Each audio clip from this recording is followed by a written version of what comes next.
대통령의 비속어 논란과 관련해 대통령실은 미 의회가 아닌 우리 국회를 향한 것이었다고 해명했습니다. 야당인 더불어민주당은 외교 참사 대신 야당의 화살을 돌려보자는 발상이라며 해명이 더 처참하다고 비판했습니다. 한미일 외교장관이 유엔 총회가 열리고 있는 뉴욕에서 만나 더 긴밀한 대북 공조를 약속했습니다. 삼국 외교장관은 북한의 핵무력 법제화에 대한 심각한 우려를 표명하는 공동 성명도 채택했습니다. 백신 접종과 자연 감염으로 코로나19 항체가 형성된 사람이 전체의 97%나 되는 것으로 나타났습니다. 다음 주 월요일부터는 실외 마스크 착용 의무가 전면 해제됩니다. 국제사회가 러시아의 군 동원령에 대해 일제히 비판하며 테러 제재 강화를 선언했습니다. 러시아에서는 징집을 피하기 위한 젊은이들의 탈출 행렬이 줄을 잇고 있습니다. 검찰이 종합편성 채널 재승인 심사에서 점수가 조작됐다는 의혹과 관련해 방송통신위원회를 압수수색했습니다. 재승인 심사 관련 부서들이 압수수색 대상에 포함됐지만 방통위원장실은 빠졌습니다. 이번 주말에는 맑고 선선한 날씨가 이어져 깊어가는 가을을 즐기기 좋을 것으로 보입니다. 다만 일교차가 10도 안팎으로 크게 벌어지겠습니다.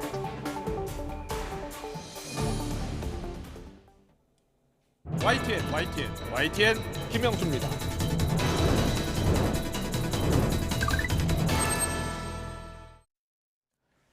네, 더 정치 시작하겠습니다. 국회에서 저 XX들이 승인 안 해주면 날리면이냐 바이든이냐 X 팔려서 어떡하나. 자, 윤석열 대통령의 이 비속어 발언 파문에 대통령실이 뒤늦게 해명을 내놨지만 논란은 더 확산하고 있습니다. 김은혜 홍보수석은 발언 중에 나온 단어가 바이든이 아니라 날리면이며 미국 의회가 아니라 우리 거대 야당을 겨냥했다고 해명했습니다. 이에 대해 박홍근 민주당 원내대표는 거짓 해명에 국민들이 분노하고 있다면서 윤 대통령의 직접 사과를 촉구했습니다. 곤혹스러움을 감추지 못하고 있는 여당은 지나가면서 한 사적인 혼잣말이라며 국익을 생각하자고 호소했지만 야권의 공세는 더 거세졌습니다. 이재명 대표는 국민들은 엄청난 굴욕감을 느끼고 있다며 거짓이 거짓을 낳을 뿐이라고 비판했습니다. 여야의 입장을 듣고서 더 정치 풀어보겠습니다. 그냥 지나가면서 사적인 혼잣말로 한 것입니다. 그래서 나는 그래도 이걸 그렇게 정말 키워가지고 대정부들은 내내 이 얘기를 하고 하는 것이 정말 우리 국익 전체에 도움이 될지 조금 숨을 좀 고르기를 해야 될 필요가 있는 것이 아니에요. 제 귀가 나쁜지 모르지만 아무리 여러 번 들어봐도 명확하게 제가 들리지가 않습니다. 국민들은 망신살이고 아마 엄청난 굴욕감 그리고 자존감의 훼손을 느꼈을 겁니다. 길을 잘못 들면 되돌아 나오는 것이 가장 빠른 해결책입니다. 거기서 또 다른 길을 찾아서 이렇게 헤매본들 정말 장경태 최고위원 말씀하신 것처럼 거짓이 거짓을 낳고 또 실수가 또 실수를 낳는 일이 반복된다 그 말씀드립니다. 네, 윤석열 대통령의 비속어 발언과 관련해서 대통령실의 해명이 나왔는데 논란이 더 커지고 있죠. 야당에서는 거짓말 해명 아니냐는 반발부터 외교라인 교체, 또 대통령의 사과도 요구하고 나섰습니다. 오늘의 전국 현안은 노동일 경희대 교수, 차재원 부산가톨릭대 특임 교수와 함께 짚어보겠습니다. 어서 오십시오. 예, 안녕하세요. 안녕하십니까. 윤석열 대통령의 비속어 사용 논란에 대해서 대통령실이 해명을 내놨는데요. 지금 해명도 논란이 되고 있는 상황입니다. 먼저 이 논란이 된 이 발언을 한 번 더 들어보겠습니다. 듣기 평가 같은 방식으로 두 번 저희가 들려드릴 텐데요. 여러 가지 해석이 나옵니다. 바이든인지 날리면인지. 자, 들어보겠습니다. 승인 안 해주고 날리면 쪽팔려서 승인 안 해주고 날리면 쪽팔려서 자, 정답은 지금 없습니다. 이렇게도 들리고 저렇게도 들리고. 예. 일단 대통령실은 날리면이라는 이야기를 했고요. 어떻게 들으셨어요? 이게 날리면이라는 말이 있다고 하니까 뭐 이거 날리면이라고 들리기도 하네요. 예. 근데 원래 바이든이라고 생각하고 들을 때는 바이든이라고 아, 들렸는데 예. 그러니까 선입견이 참 중요한 것 같아요. 근데 어쨌든 저게 뭐 바이든이든 날리든이든 정말 대통령실 그냥 깔끔하게 해명하고 죄송하다. 예. 이랬으면 이게 더 이 방송 시간에 저런 거 하고 있겠습니까? 아. 안 했을 텐데 예. 불필요한 해명이 더 자꾸 문제를 더 키우는 거 아닌가 싶어요. 불필요한 해명이었다. 예. 교수님은요? 뭐 저도 뭐 정확하게 날리면인지 바이든인지 뭐 이 듣기에 따라서 좀 오락가락한 건 사실입니다만 네. 그냥 문제의 본질은 바뀌지 않았다는 생각이 들어요. 네. 왜냐하면 사실은 저 장소가 상당히 그러니까 지금 우리 국익이 달려 있는 엄중한 외교 현장이잖아요. 네. 그렇다고 한다면 저런 장소에서 대통령께서 아무리 행사가 끝났다고 하지만 그 현장에서 저런 비속어 섞인 발언을 했다는 것 자체가 예. 상당히 이 국익이 주는 그 엄중함 그리고 책임감에 대한 대통령의 태도를 국민들은 상당히 우려스럽게 지켜볼 수밖에 없다는 것이고 예. 그리고 그것이 그러니까 미국 의회든 대한민국 국회든 어쨌든 그러니까 한 나라의 대통령이 대의민주주의를 실천하고 있는 대의기관인 그러니까 의회 내지는 국회를 바라보는 하나의 시각과 태도를 보여주는 부분이잖아요. 예. 그런 부분들도 상당히 문제 있는 것이고 또 하나는 대통령으로서의 품격을 나름대로 국민들이 기대하고 있잖아요. 아. 이러한 부분들에 대해서는 뭐 입이 10개라도 저는 할 말이 없는 것이 아닐까 하는 생각이 듭니다. 예, 말씀하신 야당에서는 것처럼 대통령의 사과가 필요하다는 주장인데 어떻게 보세요? 저는 뭐 당연히 대통령께서 이걸 직접 육성으로 본인이 사과를 해야지 홍보수석을 통해서 이야기를 하면서 그거는 국회에 대한 이야기니까 우리나라 국회에 대한 이야기니까 해명을 하면서 홍보수석도 끝내 직접적인 사과의 입장을 밝히지 않았어요. 이런 부분들은 상당히 국민 입장에서는 상당히 억장이 무너질 수밖에 없는 그런 상황이 아닐까 하는 생각이 듭니다. 예, 저 사용한 단어가 만약에 바이든이라면은 미국 의회를 겨냥한 건데 이게 야당이라면은 야당 의원들을 겨냥한 겁니다. 그 민주당 의원들 169명 보고 이 비속어를 사용한 것 아니냐라는 비판이 나오는 거거든요. 그러니까 예. 왜 그렇게 해명을 하는지 정말 모르겠고요.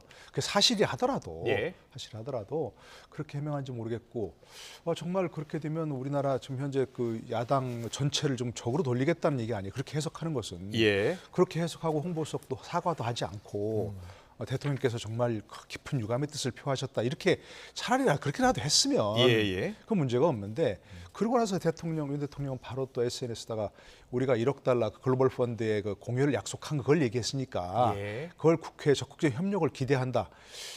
이렇게 하는 건 그건 조롱도 아니고 뭐죠? 정말 이해가 안 되는 그런 행동이고 예. 참 해명이 그 문제가 있다고 생각하고 어쨌든 맥락을 보면 미 의회를 지칭하면서 국회라고 할 거는 보통 잘 없거든요. 예. 그러니까 국회라고 얘기한다면 그 1억 달러 우리가 글로벌 펀드에 공여 약속한 거 예. 그걸 국회에서 야당이 아. 승인 안 해주면 어떡하냐. 이런 그러니까 승인 안 해주면 날리면 네. 이렇게 어떡하냐. 이렇게 맥락은 이해가 돼요. 예. 근데 처음에 이게 이제 바이든 대통령이라고 했을 때 그리고 또 바이든 대통령을 만나고 나오는 상황이었잖아요. 예. 그러니까 그렇게 갑자기 1억 달러 얘기를 생각을 할 그런 맥락은 아니란 말이에요. 그러니까 우리가 현안이 바이든 대통령한테 현안이 뭐 짧았지만 얘기한 것이 무슨 IRA 그 인플레 감축법 때문에 우리 그 전기차에는 세금 감면 혜택을 못 주는 네. 그것을 얘기하고 바이든 대통령이 같이 협의해 나가자고 얘기했지만 결국은 의회에서 이것이 승인이 안 되면 안 되기 때문에 네. 그런 우려를 표시한 거 아니냐. 이렇게 생각했는데 그 양쪽을 전혀 놓고 봐도 어느 쪽이든 하여튼 이 비속어를 사용해서 할 수 있는 상황은 아닌 거죠. 네.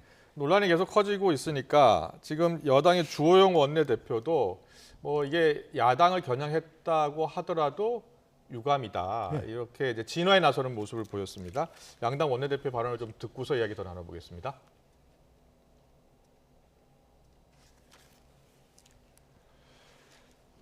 문재인 전 대통령 시절에도 혼밥 문제부터 여러 가지가 있습니다만은 대통령이 외교 활동을 하시는 중에 그것이 오히려 국내 정쟁의 대상이 돼서 그 성과를 깎아내리는 일이 없도록 서로가 좀 그런 점에 대해서 생각을 같이 했으면 좋겠습니다. 만약에 그 용어가 우리 국회를 우리 야당을 의미하는 것이라 했다고 하더라도 많이 유감스러운 일이죠. 윤석열 대통령의 막말 외교 참사는 대한민국이 수십 년간 국제 무대에서 쌓아온 동맹과 신뢰를 한꺼번에 무너뜨릴 정도의 심각한 사안입니다. 거짓말은 막말 외교 참사보다 더 나쁜, 국민이 결코 용서할 수 없는 일입니다. 그래서 윤석열 대통령에게 이 또한 묻지 않을 수 없습니다. 국민의 대표 기관인 민주당 169명의 국회의원이 정녕 새끼들입니까?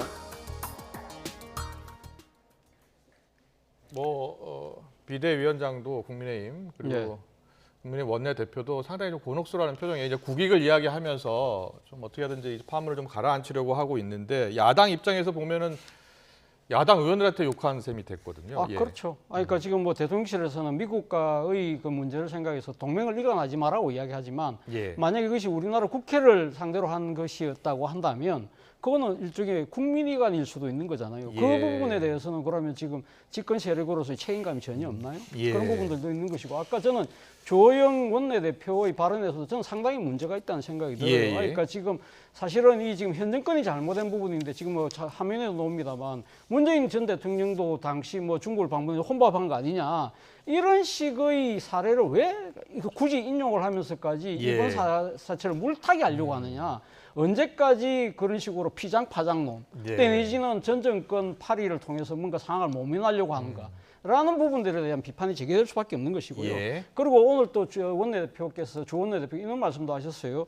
지금 응원하고 격려해 주길 바란다고 야당이 이야기를 했는데 야당으로부터 응원과 격려를 바라려고 한다면 사실 이 문제에 대해서 지금 대통령실이나 윤 대통령이 직접 이분에 대한 사과를 먼저 해야만 하고 난 뒤에 이야기를 해야 되는 것이고요. 물론 앞서 지금 우리가 자료화면에서 봤듯이 유감이라는 표명은 했지만 사실은 이 어떻게 보면 그 정부와 이 당의 관계는 건강한 긴장 관계가 돼야 되잖아요. 이렇게 잘못된 부분에 대해서는 잘못됐다고 분명히 이야기를 하면서 대통령실에 상당한 뭐랄까요, 이 지금 책임을 묻고 거기에 대한 재발 방지에 대한 따끔한 요구를 하는 것도 저는 여당 원내대표가 할 몫이라는 생각이 듭니다. 네, 지금 유승민 전 의원도 그렇고 김기현 의원도 그렇고 발언 자체에 대해서는 좀 문제가 있다 이런 식으로 이야기를 했고요. 그런데 사실 윤석열 대통령도 저렇게 나오면서 이야기를 했는데 이게 카메라에 잡히고 들을 수 있을 거라는 몰랐을 거예요. 그렇죠? 근데 보면 과거에 이제 다른 나라 대통령들도 이 한 마이크라고 해서 녹음기가 주변에 있거나 마이크가 켜져 있는지 모르고 말을 하다가 이제 문제가 된 게 많았지 않았습니까? 근데 그때 보면 항상 사과가 이어졌거든요. 그렇지 않습니까? 맞아요. 그럴 때 그 바이든 대통령도 이렇게 어떤 특정 기자를 지칭해서 여기서 얘기할 필요 없지만 어쨌든 우리 식으로 욕설을 했는데 그거를 기자를 직접 전화해서 사과했다는 거 아닙니까? 그렇습니다. 그리고 또 유머로 넘어간 경우도 있고 SOB를 갖다가 무슨 써니 앤 브라이트라고 했다는 그런 것도 있고 그러니까 정말 그걸 유머로 서로 웃을 수 있는 지경으로 넘어가든지 아니면 깔끔하게 사과하고 그래야지 나도 잘못했지만 너도 잘못했잖아 이렇게 하는 거는 그거는 사과가 아니에요. 알아니만 못한 거거든요. 여러 차례 얘기하잖아요. 우리가 옆 방송에서도 사과할 때는 조건 없이 깔끔하게 즉시 여러 것들 그 조건들이 있는데 지금 자꾸 이렇게 오랜 시간 걸려서 얘기했고 해명도 지금 납득하기 어려운 부분이고 더더구나 사과도 들어있지 않은 이런 해명은 차라리 아까 전 말씀드린 대로 가만히 있고 그냥 죄송하다 한마디만 했어도 좋은. 그런데 지금 자꾸 이렇게 파문이 커지고 있잖아요, 이런 거 가지고. 네, 지금 캐나다에 가서 이제 정상회담 하고 돌아올 텐데 그 사이에 또 사과가 나올지 또 지켜봐야 될 것 같은데 민주당에서 지금 요구하는 게 대통령이 직접 사과 요구하고 있고요. 외교 라인도 전면 교체해야 되는 것 아니냐. 또 청와대 참모진도 전원 경질해야 되는 것 아니냐라는 이야기가 나오고 있어요. 야당 입장에서는 전원 경질이라는 부분을 이야기할 수밖에 없습니다만 그럼에도 불구하고 저는 상당히 어느 정도는 이번 사안에 대해서 상당히 책임 있는 지금 보좌진들은 저는 좀 바꿀 필요가 있지 않나 생각이 듭니다. 지금 대통령의 비서고 발언은 여기에 대해서는 보좌진들이 책임질 바가 묻기가 좀 힘들긴 하지만 관련 해명이 14시간여 만에 나온 것도 문제라는 지적이 나와요? 문제라는 부분이 있죠. 거기는 박근함이 바뀌고 시차의 관계라는 측면도 있지만 사실은 대통령실에서 이러한 이 상당히 돌발적인 사항에 대해서 대처하는 부분에서 상당히 미흡했다. 그리고 우리가 계속적으로 이야기하고 있듯이 지금 이런 식으로 그러니까 해명 아닌 해명을 통해서 오히려 상황을 더 악화시킨 부분에 대해서는 저는 상당히 이제 홍보 라인도 저는 책임질 필요가 있다는 생각이 들고요. 그리고 이번 순방에서 지금 대통령의 지금 언행의 문제뿐만 아니라 이 영국 여왕의 그 조문 패싱 부분 논란과 관련된 이야기 그리고 지금 48초 스탠딩 회담을 통한 한미 정상회담, 그리고 또 일본에게 매달리는 듯한 한일 정상회담, 예. 이 모든 것들이 하나의 외교적 참사라는 말로 지금 귀결되고 있거든요. 그렇다고 한다면 이런 부분들에 대해서 이번 순방에 대해서 모든 계획을 짜고 실무적으로 총괄했던, 저는 이 외교 안보 라인의 책임자 정도는 예. 당연히 경질해야 되고, 경질하기 전에 본인들 스스로가 이번 사태에 대한 책임을 지고 물러나겠습니다 라는 자기 반성문을 써야 되지 않을까 하는 생각이 듭니다. 예. 아직 뭐 순방 일정이 모두 끝난 것은 아니지만 뭐 이번에 발언 논란, 그리고 뭐 조문 논란, 그리고 또 한미 정상회담도 뭐 바이든 대통령의 사정이라고 합니다만은 일단 무산이 됐고요. 예. 한일 정상회담 관련해서도 여러 뒷이야기가 나오고, 전체적으로 어떻게 평가를 하세요? 전 이번 순방 전체를 뭐 참사라고 이렇게 이게 참사라고 한마디로 표현하는 건 동의하지는 않습니다. 예. 영예는 없지만 어쨌든 그 처음부터 그 대통령에서 대처하는 부분 중에 지적해야 할 부분은 뭐냐면 처음에 기대를 너무 키워놨어요. 그렇지 않습니까? 처음부터 예, 예. 저 일본 총리는 뭐 흔쾌히 동의했다고 얘기했고, 그랬죠. 예. 한미 정상회담은 완전히 뭐 확정된 것처럼 시간만 문제일 뿐이다라고 이렇게 얘기했고, 이거는 참 좀 아마추어적인 대처 아닌가. 예. 왜냐하면 한일 관계라고 하는 것은 지금 2년 9개월 동안 정상이 만나지도 못했던 그런 상황에서 그렇습니다. 얼어붙었던 예. 그런 상황이니까 이번 순방에서 만나서 어떤 그 해결의 물꼬만 틔워도 참 좋겠다. 네. 그래서 이렇게 얘기해야 되는 것이고, 더더구나 그 정상회담 그 문제는 양국에서 동시에 발표하는 게 관례잖아요. 그렇죠. 동시에. 그리고 또 기시다가 지금 굉장히 어려운 상황이란 말입니다. 그걸 네. 모를 리가 없잖아요. 몰랐다면 그건 말이 안 되는 것이고, 그런 상황에서 우리가 먼저 발표해보니까 기시다 총리 입장은 더 곤혹스러워지는 상황밖에 안 되는 것이거든요. 박진 외교부 장관이 외교통으로도 잘 알려져 있기 때문에 누구보다 그러니까요. 잘할 텐데요. 제 말이 예. 그것도 저거고, 기시다 총리가 정 만나고 싶어도 만나기 어려운 그런 상황으로 좀 몰리고 있단 말입니다. 네. 그럼 그걸 감안해 줬을 때 일본에서 차라리 먼저 발표하든지 아니면 네. 양국이 동시에 발표하든지, 그리고 아까 말씀드린 대로 이런 상황에서 만나서 뭔가 결실을 거두기보다는 네. 이런 그 어려붙었던 관계에 물꼬를 틔우는 것 정도만 해도 이게 성과니까 네. 그렇게 알고 계시라, 이렇게 얘기하고, 뉴욕에서의 정상회담은 다 아시지만 유엔 총회가 수십 명의 그 정상들이 오는 나라인데 아닙니까? 예, 예. 그 우리만 고려할 수도 없다. 다 미국 대통령 만나기 원하니까. 네. 그래서 짧게라도 만날 수 있으면 다행이고, 그렇지 않다면 우리의 어떤 우려사항을 늘 전달해 왔으니까 그것만 간단히 이제 확인하는 정도로 그칠 수도 있다. 이렇게 기대치를 확 낮췄으면 조금이라도 이 한일 정상회담, 약식 정상이라도 만났으면 그래도 나름 성과가 있구나 이랬을 텐데, 네네. 처음부터 마치 흔쾌히 일본 측에서 동의했다는 소리 갖고 너무 기대를 부풀려는 그렇군요. 부분이 있어요. 예. 근데 어쨌든 한일 정상들이 만나서 그와 저로부터 관계에 어떤 물꼬를 틔우는 것만 해도 저는 의미가 있다고 생각하거든요. 네. 그러나 이런 불필요한 논란을 자초해서 이렇게 그거마저도 희석시켜버리는 이런 부분은 정말 아쉽죠. 네, 런던, 뉴욕, 그리고 캐나다, 오타와까지 이렇게 해외 순방 일정이었는데요. 복귀를 할 필요가 있을 것 같아요. 일단 준비 부족에 대해서는 여야가 같은 생각인 것 같고요. 성과 부분에 있어서는 야권에서는 참사라고 표현을 하지만 이제 여권에서는 만나는 데 의미가 있다. 앞으로 잘 되기 위한 기초를 다졌다 이렇게 표현을 하고 있습니다. 자, 이와 관련해서 이제 갤럽 조사가 나와서 대통령 순방이 이제 지지율에 영향을 미친 것 아닌가라는 그런 의견들이 나오고 있는데, 지지율 좀 보겠습니다. 갤럽 조사인데요. 네, 지금 보시는 것처럼 갤럽 조사 지난주에 33%로 이제 긍정 평가가 33%로 반등을 했는데 다시 5%포인트 하락해서 28%, 20%대로 떨어졌습니다. 부정 평가도 2%포인트 올랐네요.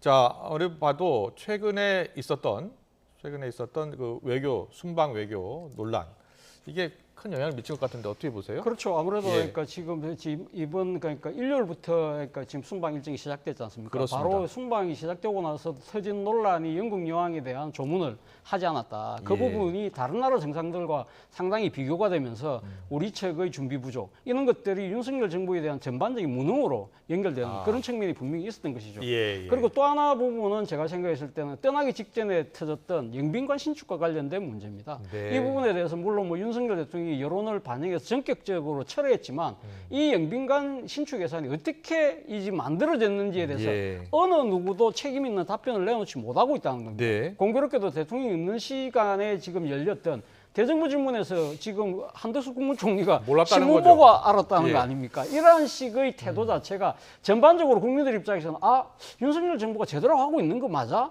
아니 이렇게 지금 국정을 담당할 능력이 되는 거야? 예. 이런 생각들이 강하게 작용되고 있다는 것이고, 무엇보다 더 중요한 부분은 오늘 우리가 앞서 이야기했던 부분들은 물론 지금 조사기간이 어저께 하루가 있긴 있었습니다만 제대로 반영이 안 됐다는 거예요. 그렇다고 네. 한다면 다음 주에는 오히려 이거보다 더 내려갈 가능성도 전혀 배제할 수 없다. 예. 그렇기 때문에 제가 생각했을 때 빨리 대통령께서 육성으로 사과하고 이 사태를 수습하는 노력이 저는 진즉 나와야 된다는 생각입니다. 네. 노준열 교수님 어떻게 보세요? 지금 영빈관 신축 예산 관련해서 철회가 있었지만 논란이 커졌다. 그리고 이번에 순방하면서 이제 그 엘리자베스 2세 여왕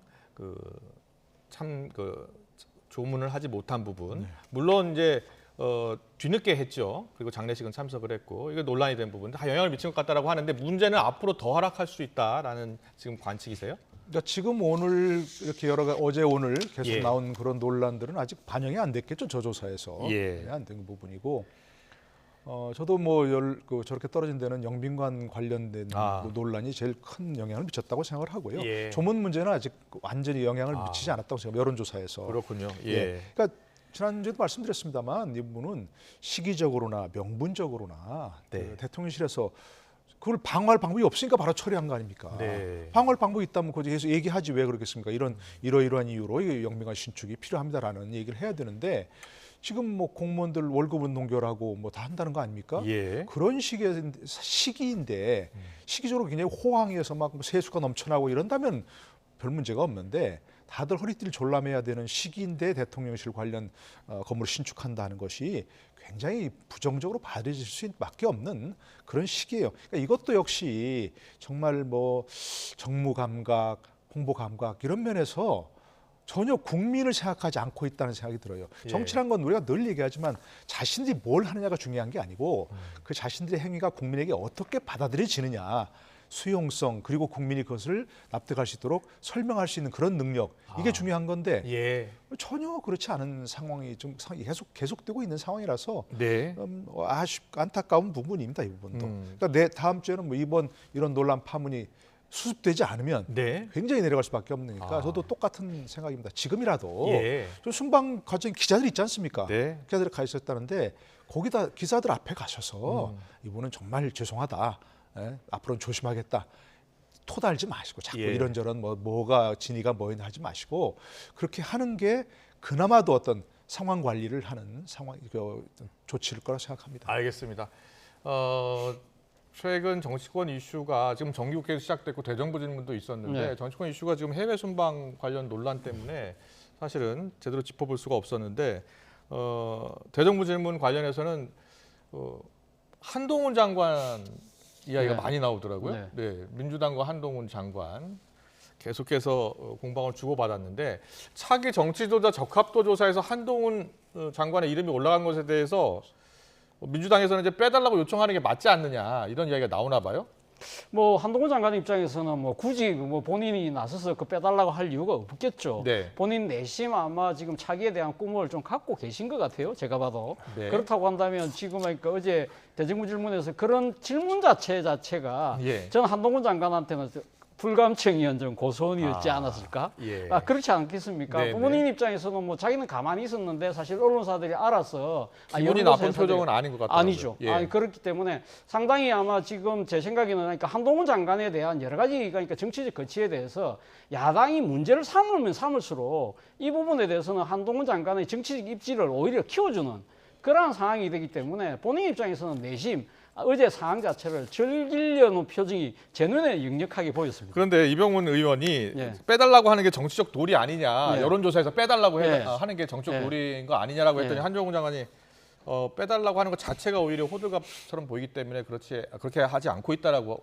하고 있거든요. 누구 말이 맞는 것 같습니까? 그러니까 호들갑이라는 단어가 그렇잖아요. 아주 경망하고 방정맞게 행동하는 것이 호들갑이라고 한다면 본인은 그럼 그 반대로 하겠다는 거잖아요. 진중하게 여유 있게 뭔가 지금 책임을 가지고 이 사안을 바라보겠다는 것 자체는 상당히 아마 본격적으로 앞으로 향후 정치 대비를 위한 나름대로의 지금 준비를 하겠다는 뜻을 저는 애둘러서 이야기한 것이 아닐까라고 해석해 봤습니다. 그렇군요. 이게 한 달 전쯤인가요? 2달 전쯤 나온 여론조사에서 이제 한동훈 장관이 여권 후보 가운데 상당히 수위를 차지하는 그런 조사 결과 나오면서 이제 이야기가 된 건데 한동훈 장관이 어떻게 해야 된다고 보세요?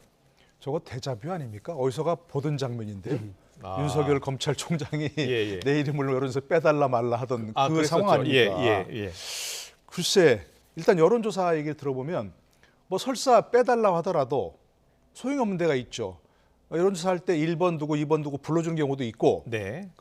아니면 갤럽이나 이런 데처럼 주관식으로 한다는 것도 있지 않습니까? 그렇습니다. 완전 주관식으로 예. 개방형으로. 아. 그럴 때 만약 그 응답자들이 한동훈을 얘기하는데 네. 그걸 빼고 지금 더 결과를 발표할 수도 없는 상황 아닙니까? 예. 그러니까 그거는 뭐 빼달라 말라 하는 건 별 의미가 없을 것 같고요. 네. 그렇더라도 법무장관으로서는 현재 국무위원이니까 옛날 검찰총장 윤석열 검찰총장이 했던 것처럼 여론조사 빼달라 이렇게 대변인 공식적으로 한마디라도 하는 게 바람직하다 생각하고요. 예. 두 번째는 왜 이렇게 한동훈 장관의 존재감이 커졌을까? 민주당이 키워준 거죠. 예. 처음부터 청문회 석사 지명됐을 때부터 얼마나 민주당에서 이걸 크게 막 논란을 키웠습니까? 예. 뭐 소통령 무슨 하면서 그러니까 지금도 자꾸 이제 그 대정부 질문이건 아니면 어떤 경우도 상임위에서 얘기하는 건 한동훈 법무부 장관으로서 법무부 장관의 일만 지적하는 것이 아니고 예. 자꾸 지금 뭔가 정치인 한동훈, 라이벌 한동훈 이런 식으로 하고 있단 말입니다. 그래서 지금 자꾸 그 윤석열 검찰총장 그리고 대통령의 재판이 될 가능성을 자꾸 야당에서 지금 만들어주고 있어요. 네. 차라리 관심을 좀 끊으시라 야당에서 그 얘기를 좀 하고 싶어요. 두 분 다 공이 같은 말씀을 하시는 것 같아요. 전체적으로 보면 한동훈 장관 입장에서는 이런 얘기 나오는 게 향후 정치 행보를 하든 말든 도움이 될 것이다라는 이야기를 두 분 다 해주시는 것 같아요. 마지막으로요. 이해찬 전 대표 회고록에서 네. 한동훈 장관이 등장하는 것 같더라고요. 거기에 보니까 한동훈 장관이 한마디로 기득권 카르텔의 중심이다라는 표현이 들어가 있나 봐요. 저는 이해찬 전 대표께서 상당히 정치적으로 상당히 노예하다는 평을 많이 듣잖아요. 예. 그런데 정말 이번에는 판단을 잘못하신 것 같아요. 오히려 한동훈 장관의 우리가 책임을 높여준다는 이야기를 바로 지금 하고 있는 거거든요. 그러니까 이해찬 전 대표도 책임을 높여줬다고 보시는 거군요. 그렇죠. 예. 그러니까 이해찬 전 대표가 이렇게 거론을 함으로써 한동훈 장관은 최소한 이해찬 전 대표의 수준으로 올라온 거예요. 예. 그리고 또 하나 지금 부적절한 부분들은 사실은 지금 이해찬 전 대표께서 이런 이야기를 했거든요. 강남 3구 특목고 스카이 대학 출신이 공무원 사이 주류가 됐다고 하는데 사실 한동훈 장관이 이렇게 벼락 출시한 정권이 어디서 시작이 된 거죠? 문재인 정권 때 그렇게 발탁해서 결국 검사장까지 시켰지 않습니까? 이런 부분들. 그리고 지금 이거 강남 3구나 특목고 뭐 스카이 이러한 우리 사회의 잘못된 기득권 구조에 대해서 사실 민주당 정권 15년 동안 도대체 뭘 한 걸까요? 이런 부분들에 대한 자성과 반성이 먼저 이야기를 하셔야 되는 것이 아닐까. 이해찬 전 대표는 그런데 이제 이재명 대표를 이제 기득권 카르텔이 똘똘 뭉쳐서 공격했다는 점을 강조하면서 한 이야기인 것 같아요. 네. 그러니까 이 말도 그 한동훈 장관이 바로 대답을 했죠. 너무 과대평가하는 것 같다. 네. 한동훈 장관은 너무 과대평가하는. 한동훈 장관은 거고. 이렇게 이야기했습니다. 진짜는 네. 운동권 카르텔이라고 많은 국민이 생각한다. 진짜가 운동권 카르텔이다. 이렇게 이야기를 했어요. 네, 뭐 그것도 이제 뭐 의미 있는 얘기지만 예. 어쨌든 586 뭐 기득권 카르텔은 여러 차례 얘기한 거니까요. 예. 근데 저렇게 하는 것은 전형적으로 정말 과대평가한 거예요. 한동훈이 예. 그 기득권 카르텔의 중심이 되어가지고 이재명을 공격해서 그것도 말이 안 되지만 네. 이재명 후보 그렇게 좋은 분인데 검찰과 언론의 공격에 의해서 국민들이 세뇌되어서 잘못 뽑은 거다. 네. 이런 식으로 하고 있거든요. 예. 이건 정말 평가가 좀 잘못된 것이고. 알겠습니다. 이해찬 전 대표는 아직 회고록을 쓰실 나이는 아직 안 되신 것 같아요. 아직 전역 정치인이시잖아요. 예. 은퇴하신 게 아닌데. 대표를 2번씩 지내시고 예. 그럼요. 은퇴하시고 난 다음에 예. 알겠습니다. 쓰시는 게 좋을 것 같아요. 네, 오늘 두 분이 정치평론 하셨는데 상당히 비슷한 부분이 많았습니다. 자, 향후 정치에 어떻게 돌아갈지 또 두 분 또 한번 모셔서 들어보겠습니다. 지금까지 차재원 부산가톨릭대 특임 교수님, 노동일 경희대 교수님과 함께 짚어봤습니다. 잘 들었습니다. 감사합니다. 고맙습니다.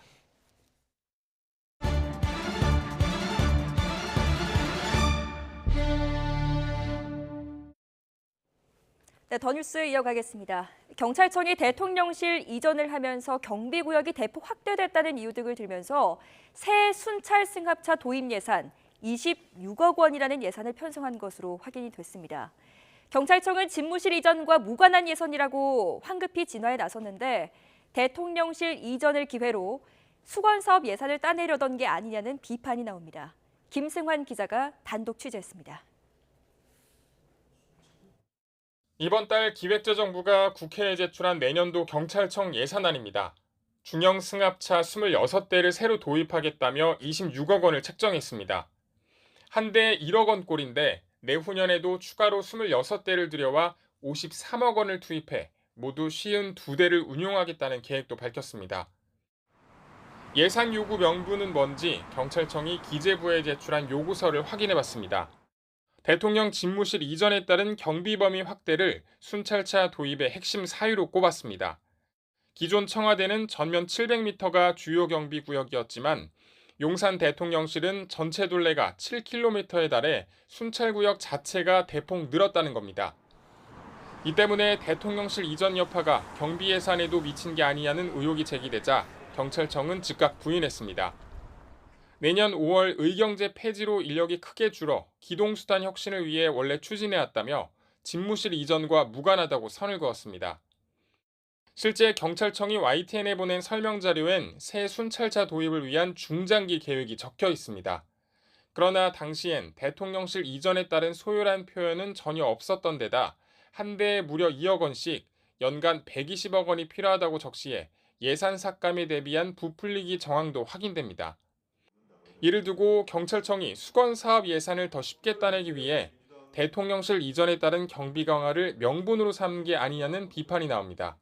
한 푼이라도 아껴서 민생 예산에 집중해도 모자랄 판에 끼워 넣는 것은 이것은 아주 큰 문제입니다. 영빈관 신축 방침 철회 이후에도 거듭된 추가 비용 논란에 끼워 넣기 예산 논란까지 대통령실 이전을 둘러싼 혼란은 계속되는 모양새입니다. YTN 김승환입니다. 정부가 국내 민간단체들의 대북전단 등의 살포 행위를 자제해 줄 것을 재차 촉구했습니다. 이효정 통일부 부대변인은 오늘 정부가 그동안 민간단체 등을 대상으로 대북전단 등 살포 행위를 자제해 줄 것을 여러 차례 요청했지만 살포가 지속되는 상황에 대해 우려하고 있다며 이같이 밝혔습니다. 또 북한이 코로나19 확산 책임을 대북전단에 전가하는 것도 과학적인 근거가 없고 전혀 사실이 아니라며 북한이 사실을 왜곡하고 우리 국민들에 대한 보복 조치를 언급하는 것은 매우 부적절하고 유감스러운 일이라고 비판했습니다. 김진숙 한국도로공사 사장이 사의를 표명했습니다. 원희룡 국토교통부 장관이 최근 정부의 휴게소 음식값 인하에 반대하는 김 사장 등 도로공사 임원들에 대한 감찰을 지시하자 사의를 표명한 겁니다. 원 장관은 최근 자신이 지시해서 만든 휴게소 서비스 개선 태스크포스에서 논의하던 휴게소 음식값 인하 방안에 도로공사가 강력 반대하고 이 방안이 언론에 비판적으로 보도되자 도로공사가 조직적으로 혁신에 저항한다며 감찰을 지시했습니다.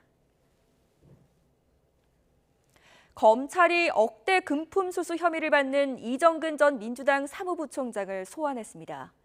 이 씨는 한쪽의 일방적인 주장이라며 혐의를 전면 부인했습니다. 나혜인 기자입니다. 이정근 전 민주당 사무부총장이 취재진 앞에서 마스크를 벗습니다. 각종 청탁을 들어주겠다며 억대 뒷돈을 챙긴 혐의로 피의자 조사를 받고자 검찰에 공개 출석한 겁니다. 이 씨는 혐의를 전면 부인했습니다. 여러분들이 알고 있는 그 분쟁, 그 상대방과 민형사 소송을 지금 수개월째 진행하고 있습니다. 한쪽 일방적인 주장만 보도들을 해주셔서요. 그게 저한테는 굉장히 답답했습니다. 이 씨는 지난 2019년부터 3년 동안 사업가 박모 씨에게서 수억 원대 대가성 금품을 받은 혐의를 받습니다. 구체적으로는 마스크 생산업체의 인허가나 공기업 인사청탁을 받고 그 대가로 돈을 챙겼다는 의혹이 거론되고 있습니다. 하지만 이 씨는 박 씨와 불법 자금을 주고받은 적 없다는 입장입니다. 급하게 돈이 필요할 때 모두 합쳐 7억 원을 빌렸고 아직 다 못 갚았는데 박 씨가 허위 주장을 퍼뜨리며 법적 분쟁을 일으켰다는 겁니다. 앞서 이 씨 집과 사무실을 압수수색한 검찰은 이들의 돈 거래 배경에 불법 청탁이 있었다고 의심하고 있습니다. 박 씨 수행 기사나 가족 등 차명 계좌로 돈이 오간 정황도 확인했습니다. 특히 검찰은 다른 유력 정치인들이 지난 20대 총선부터 잇따라 서울 서초갑 지역구에서 낙선했던 이 씨의 뒤를 봐줬을 가능성도 주목하고 있습니다. 사업가 박 씨는 여러 차례 검찰 조사에서 이 씨가 지난 정부 청와대나 민주당 핵심 인사들과의 친분을 앞세워 돈을 빌려갔다고 주장했습니다. 검찰은 사실관계를 확인하고자 이 씨 휴대전화에서 민주당 핵심 인사들과의 통화 기록 등을 확보한 것으로 전해졌습니다. 이 씨는 이번 사건과 별개로 지난 3월 재보궐선거 때 선거운동원에게 기준치를 넘는 돈을 지급한 혐의로 기소돼 1심 재판을 앞두고 있습니다. YTN 나힌입니다. 주말인 내일 민주노총이 서울 도심에서 9천여 명이 참석하는 대규모 집회를 예고하고 있어서 교통 혼잡이 예상됩니다. 민주노총은 오는 11월 12일 예정된 총궐기 전국 노동자 대회를 앞두고 내일 예비 행사격인 전국 동시 결의 대회를 진행합니다. 민주노총은 오전에는 세종대로와 지하철 4호선 삼각지역 쪽에 무대를 설치하고 오후에는 숭례문 로터리와 광화문 로터리, 안국 로터리를 오가면서 행진할 예정입니다.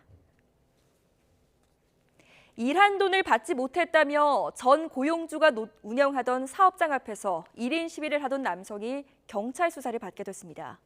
서울 중랑경찰서는 스토킹 처벌법 위반 혐의로 60대 남성 A씨를 입건해서 수사하고 있습니다. A씨는 지난 17일 오후 전 고용노동주인 60대 남성 B씨가 거부 의사를 밝혔음에도 서울 중화동에 있는 B씨의 사업장에 찾아가 1인 시위를 하고 가게 내부를 휴대전화로 촬영한 혐의를 받고 있습니다.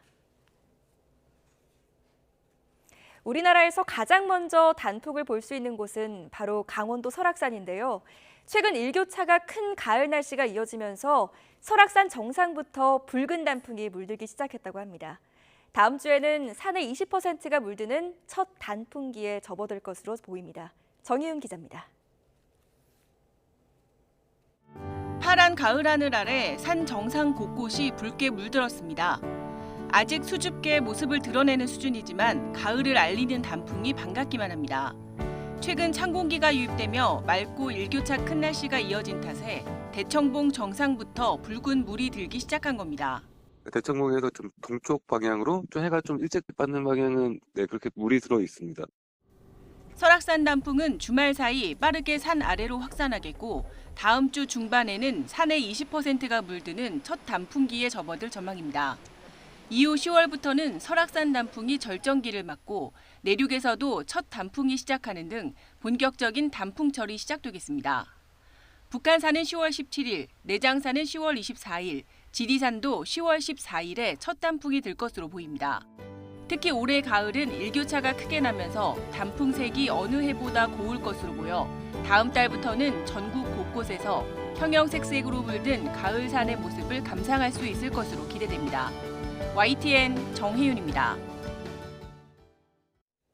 러시아가 우크라이나 전장에 보낼 예비군 징집을 본격화하고 있습니다. AFP 통신은 러시아군이 예비군을 대상으로 한 부분적 동원력 하루 뒤인 현지 시간 22일 만 하루 사이 최소 10,000명 이상이 입대를 자원했다고 전했습니다. 특히 소셜미디어에는 러시아 내 군사동원센터에서 출발하는 남성들을 향해 눈물을 흘리면서 작별 인사를 하는 가족들의 모습이 담긴 영상이 다수 등장했습니다. 미국 중앙은행인 연방준비제도가 공격적인 기준금리 인상을 이어가는 가운데 미국의 주택담보대출 금리가 세계 금융위기 당시인 2008년 10월 이후 최고치를 새로 썼습니다. 블룸버그 통신은 현지 시각 22일 미국 국책 모기지 업체 프레디 맥이 치상조사한 결과 최근 1주간 30년 만기 고정금리식 모기지의 금리 평균이 전주보다 0.27%포인트 오른 6.29%로 집계됐다고 전했습니다. 이는 5주 연속 상승세입니다. 이 금리는 코로나19 대유행 이후 유동성 장세가 이어지던 지난해 같은 기간에는 2.88%에 불과했습니다. 일본이 다음 달 11일부터 외국인에 대한 무비자 입국을 재개하기로 했습니다. 기시다 일본 총리는 미국 뉴욕에서 열린 기자회견에서 입국 규제를 대폭 완화해 다음 달 11일부터 외국인들을 대상으로 무비자 입국 재개와 개인 여행을 허용한다고 발표했습니다. 현재 하루 5만 명이던 입국자 상한도 없애기로 했습니다. 11번가는 입국 전 코로나19 검사 폐지를 발표한 8월 말 이후 해외 항공권 거래가 급증했다고 밝혔습니다. 8월 31일부터 이번 달 20일까지 해외 항공권 거래액은 지난해 같은 기간보다 330% 증가하고 국내 항공권은 104% 늘었습니다. 11번가는 정부가 입국 전 코로나19 검사 폐지를 발표하고 이어 추가 방역 완화 조치 검토를 공식화하면서 고환율 상황인데도 해외여행에 대한 관심이 커졌다며 앞으로 수요가 쉽게 식지 않을 것이라고 분석했습니다.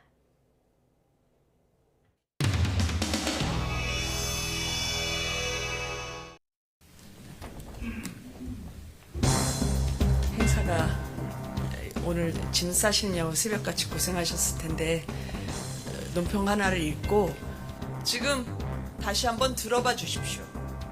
국회에서 승인 안 해주고 날리면 이라고 되어 있습니다.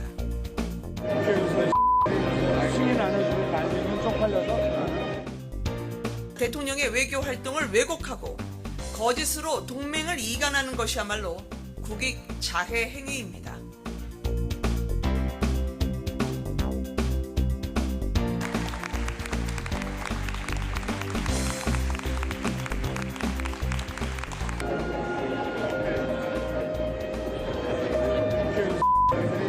승인 안 해주고 날리면 쪽팔려서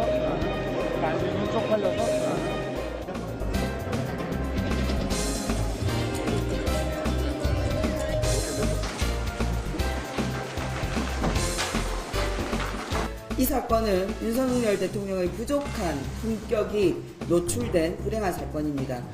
대통령실은 거짓말과 대한민국 국회를 모독하는 변명을 멈추기 바랍니다. 부끄럽습니다.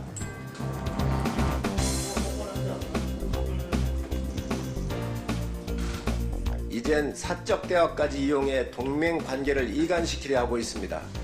잘못된 것이 있으면 야당으로서 지적을 하십시오.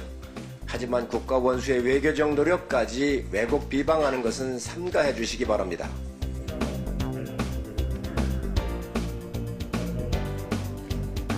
다른 자리도 아니고 미국 대통령과의 공식 행사장에서 미국 국회는 이 땡땡으로, 미국 대통령은 쪽팔려 한 방으로 보내버리셨습니다. 제가 지금 와서 어떻게 된 거냐고 물었더니 또 상당히 많은 사람들은 무슨 얘기인지 명확하게 이게 들리지가 않는다, 그런 분들도 많더라고요. 총리님, 손바닥으로 하늘을 가릴 수 없습니다. 대통령실에서 윤 대통령의 이런 발언 싱크에 대해 기자들에게 간곡한 요청을 하는 문자를 보냅니다. 뭐라고 보냈냐면 공식 석상이 아니었다, 외교상 부담이 될 수 있으니 좀 보도에 자제해달라, 이런 취지로 기자들한테 문자를 보냅니다. 왜 보냈을까요? 글쎄요, 제가 그 내용을 명확하게 지금 몰랐다면 보냈겠어요? 듣지를 못했기 때문에.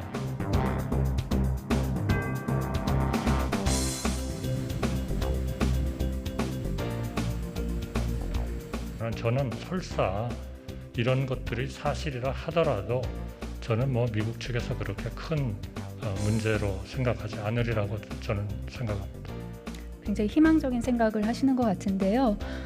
희망적이 아니고요. 제가 기본적으로 사적인 얘기이기 때문에 그렇습니다. 이미 기사화가 됐기 때문에 미국 측에서 알 수밖에 없습니다. 면전에서 하지 않았기 때문에 정말 괜찮다고 보십니까? 저는 별 문제 없을 겁니다.